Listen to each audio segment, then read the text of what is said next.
할렐루야! 오늘은 거룩하고 복된 주일입니다. 오늘 또 하나님이 우리에게 주신 말씀으로 인해 감격하며 지내는 은혜가 있기를 소원합니다.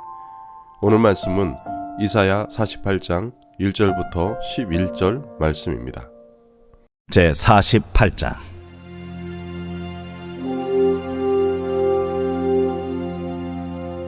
야곱의 집이여 이를 들을지어다.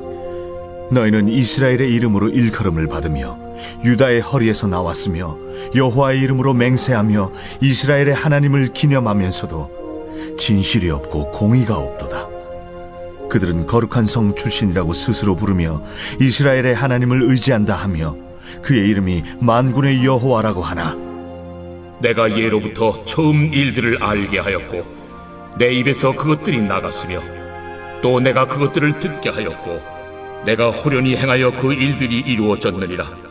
내가 알거니와 너는 완고하며 내 목은 쇠의 힘줄이요 내 이마는 노시라. 그러므로 내가 이 일을 예로부터 내게 알게 하였고 일이 이루어지기 전에 그것을 내게 듣게 하였느니라. 그것을 내가 듣게 하여 내가 이것을 내 신이 행한 바요 내가 새긴 신상과 부어 만든 신상이 명령한 바라 말하지 못하게 하였느니라. 내가 들었으니 이 모든 것을 보라. 너희가 선전하지 아니하겠느냐? 이제부터 내가 새 일, 곧 내가 알지 못하던 은비한 일을 내게 듣게 하노니 이 일들은 지금 창조된 것이요 옛 것이 아니라 오늘 이전에는 내가 듣지 못하였으니 이는 내가 말하기를 내가 이미 알았노라 하지 못하게 하려 함이라. 내가 과연 듣지도 못하였고 알지도 못하였으며 내 귀가 옛적부터 열리지 못하였나니 이는 내가 정령 배신하여 모태에서부터 내가 배역한 자라 불린 줄을 내가 알았음이라. 내 이름을 위하여 내가 노하기를 더디 할 것이며 내 영광을 위하여 내가 참고 너를 멸절하지 아니하리라. 보라, 내가 너를 연단하였으나 은처럼 하지 아니하고 너를 고난의 풀무불에서 택하였노라. 나는 나를 위하며 나를 위하여 이를 이룰 것이라. 어찌 내 이름을 욕되게 하리요 내 영광을 다른 자에게 주지 아니하리라. 우리는 하나님의 조건 없는 사랑을 받았습니다. 이 조건 없는 사랑이 우리에게 하나님의 자녀라는 지위를 주었습니다. 그러나 우리가 아무런 값을 치르지 않았다고 해서 하나님이 베푸신 구원이 값싼 것은 아닙니다. 세상 어느 것으로도 바꿀 수 없는 값비싼 사랑의 결정체가 바로 아무 대가 없이 우리에게 주신 구원입니다. 그런데 우리가 살아가면서 이러한 하나님의 사랑을 쉽게 잊어버리고 산다는 것입니다. 오늘 본문의 이스라엘 백성이 그와 같았습니다. 그런 그들을 하나님은 이사야를 통해 돌아올 것을 권면합니다. 이스라엘 백성들의 삶을 보면 항상 말과 행실이 달랐던 것을 알 수 있습니다. 이스라엘 백성들은 야곱의 집, 이스라엘, 유다의 허리라고 자신들의 정체성에 대해 언급했습니다. 뿐만 아니라 그들은 여호와의 이름을 맹세하며 하나님을 기념하기도 합니다. 그런데 문제는 그들 안에 진실도 공의도 없다는 것입니다. 쉽게 말해 말한 대로 고백한 대로 삶을 살지 않았다는 것입니다. 그러나 하나님을 기념하고 하나님을 섬기는 성도라면 진실해야 합니다. 왜냐하면 하나님 앞에서 거짓을 숨길 수 없고 하나님은 우리에게 진실된 삶을 원하시기 때문입니다. 그렇게 기억하십시오. 하나님을 섬긴다는 것은 곧 진실하게 산다는 것을 의미합니다. 뿐만 아니라 성도는 거룩한 하나님의 백성입니다. 이러한 정체성을 간직하고 이를 생명처럼 지켜야 합니다. 하나님께서 우리에게 명령하십니다. 내가 거룩하니 너희도 거룩할지어다. 이 말씀을 따라 거룩한 하나님의 백성으로 성도답게 사는 은혜가 있기를 소망합니다.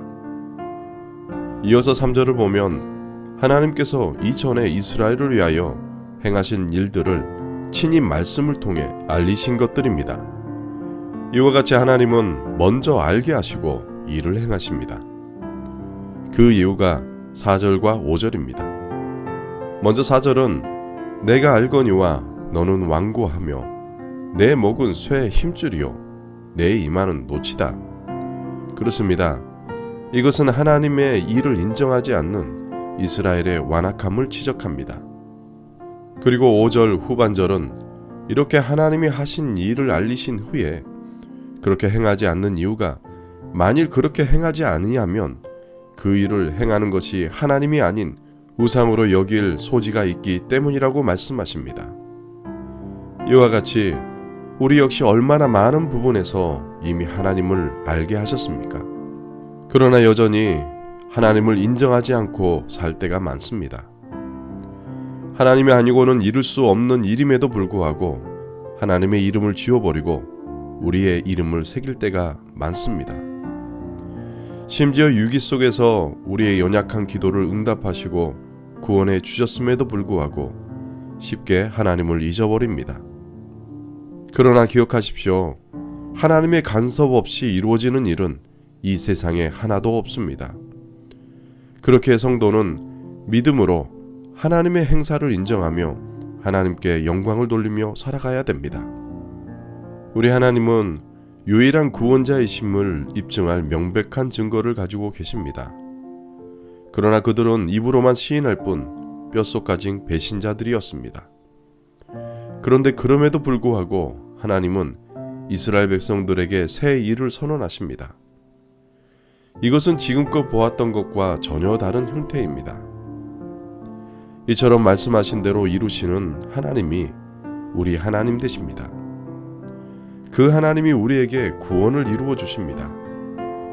이것이 우리를 향한 명백한 증거입니다.